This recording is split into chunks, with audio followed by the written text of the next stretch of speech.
Good morning. My name is Stu Johnston, and this is my giving story. My wife, Carrie, and I have been members at First Pres since the spring of 2010. We came here and we stay here because it is what Sid says it is before the benediction each week. It's a warm, welcoming community. It's a community that has embraced us. Our families are both out of state, but because of members of this church and staff at this church, we certainly don't feel any lack of love and support. My first giving to the church I was born to in Michigan wasn't by choice. When I started receiving an allowance at age 7, my budget was dictated to me. 25 cents of the dollar went to church, and 25 cents of the dollar went to savings. For those of you scoring at home, that's a pack of Topps baseball cards, a dime and a nickel for me. I wish I could say that I was that disciplined by percentage these days. I also remember a conversation with my Uncle Dave talking about how we give to the church. That's the first time I remember hearing the phrase time, talent, and tithe. Carrie and I think of giving in that way. Each of those three equally important. This summer, we went through several big transitions as a family. I changed jobs with Guilford County Schools. Carrie and I moved to Elon from Greensboro to split the distance between our jobs.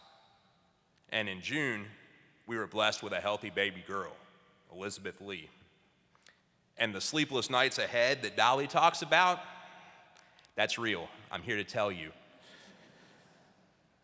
Those transitions have changed the way, well, the last one changed everything, but they certainly changed the way that we think about giving time, talent, and money to the church.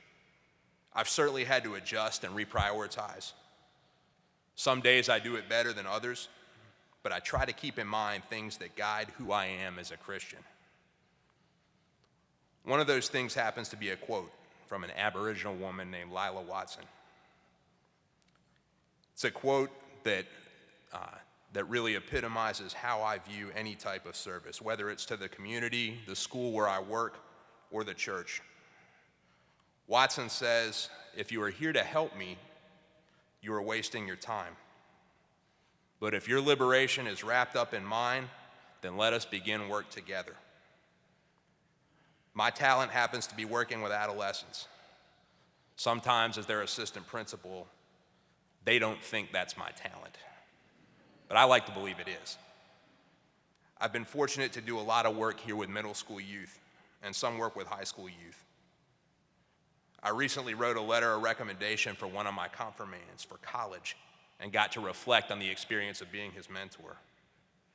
The mentoring experience for me, as I know it has been for many confirmation mentors, was a classic example of teacher learning a whole lot more than student. My faith was deepened, and my understanding of my faith was sharpened as a result of my commitment of time. My liberation bound up in his.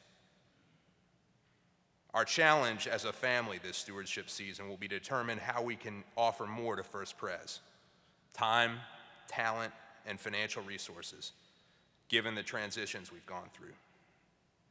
As we make our decisions, I'll keep in mind Watson's quote and the way this church continues to embrace all three of us. I challenge you to do the same as you think about how you can dedicate your time, your talents, and your financial support to First Pres. Thank you.